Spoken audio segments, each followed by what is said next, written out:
со посебен акцент на развојни мерки и проекти, како и нови инвестиции кои ќе придонесат кон забрзан раст на оваа стратешка економска гранка. На денешната пресконференција ќе го презентирам вкупниот буџет за секторот земјоделство, кој подразбира неколку институции кои имаат посебни буџети, но сите имаат подеднако важен придонес за развојот на земјоделството.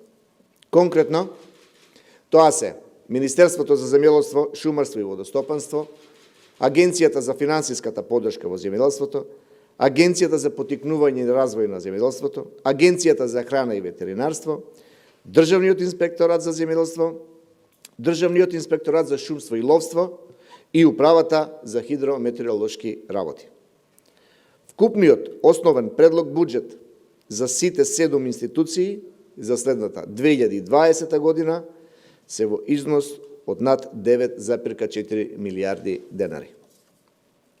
Сите основни буџети на овие институции се планирани така да може да обезбедат сервисирање на тековните потреби на секторот земјоделство, пред се на времена исплата на субвенциите и други финансиски поддршки. Реализација на крупни капитални инвестиции во водостопанство, руралниот развој, кофинансирање на европските фондови и друго. Најголем дел, односно 7,4 милијарди денари, се алоцираат во Агенцијата за финансиска поддршка во земјоделството и руралниот развој, од каде што се врши и исплатата на финансиската поддршка.